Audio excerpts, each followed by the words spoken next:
दोस्तों, टेंस के दौरान जब इस तरह के क्वेश्चन आ जाते हैं सब्जेक्ट वर्ब एग्रीमेंट के, तो बड़ी दिक्कत हो जाती है। इसलिए मैंने सब्जेक्ट वर्ब एग्रीमेंट का कंसेप्ट लेकर एक अच्छा सा फॉर्मेट बनाया है और क्लास ली थी, तो मैं उसको शॉर्ट में आपको बता देता हूँ। एक कंडीशनल की क्लास का वीडियो भी मैं डाल रहा हूँ और आज ये भी डाल रहा हूँ। तो ये आ जाए, ईच ऑफ आ जाए, वन ऑफ आ जाए, नन ऑफ आ जाए, आइदर ऑफ आ जाए, नाइदर ऑफ आ जाए। ठीक है।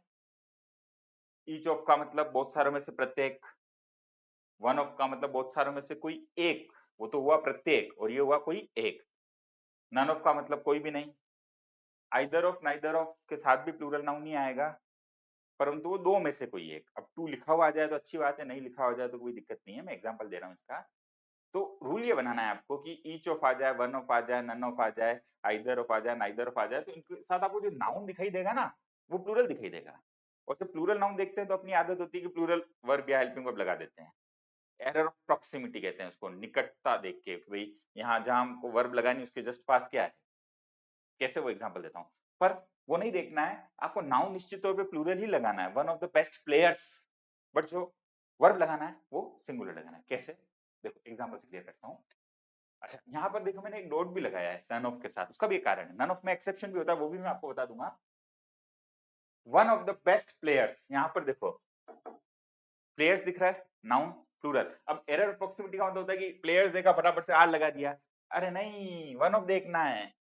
वन ऑफ आते ही हेल्पिंग ऑफ सिंगुलर। अब इज आ रहे में तो इज लगाना है, वाज वरे तो वाज लगाना है, हैज है तो हैज लगाना है। फर्स्ट फॉर्म और एस और यस है तो एस और यस वाली फॉर्म लगानी है, और डजंट और डोंट है बाय चांस तो डजंट लगाना है। यही तो पांच, मतलब फटाफट से मैंने बोला है वर्ब के कंसेप्ट सब्जेक्ट और एग्रीमेंट में होते हैं। पर फिलहाल वन ऑफ किसको कैरी करेगा, सिंगुलर हेल्पिंग वर्ब को कैरी करेगा। नन ऑफ के साथ भी यही केस है, none of the best players is playing. तो मैंने बोला one of the best players is playing. Best players में से कोई एक खेल रहा है और कोई भी नहीं खेल रहा है, तो none of the best players is playing. यही कंसेप्ट।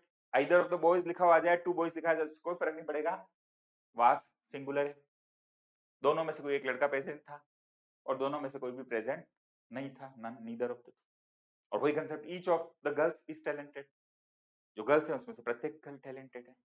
तो वापस सुने, each of, one of, none of, either of और नाइदर ऑफ। नाउन प्लूरल आएगा पर हेल्पिंग वर्ब हमेशा सिंगुलर आएगा। हाँ, नन ऑफ के साथ अपवाद आप देख सकते हैं, अच्छी अच्छी डिक्शनरी में आप देख सकते हैं इस कंसेप्ट को।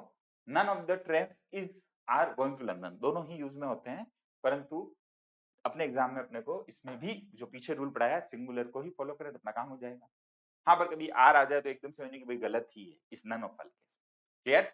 तो मेरे हिसाब से आपको बात अच्छे से समझ में आ गई होगी। अच्छा रूल था, टेंस टॉपिक में भी आ जाएगा। अगर किसी का सब्जेक्ट वर्ब एग्रीमेंट लिखा है वहां तो इंपॉर्टेंट है ही है, पर नहीं लिखा तो भी टेंस में तो हेल्पिंग वर्ब भर ही रहे हो ना, तो उसमें ये दे दिया गलत हो जाएगा नहीं, क्योंकि टेंस में टेंस पे फोकस करते हैं अपन, सारे उसके रूल्स के ऊपर फोकस करते हैं। ठीक है, चलो फिर जल्दी से मुलाकात होगी। और भी कोई इस तरीके की चीज आपको पढ़नी है तो कमेंट बॉक्स में डाल दीजिए, मैं बिल्कुल जब टाइम मिलेगा आपके लिए नया वीडियो बना दूंगा।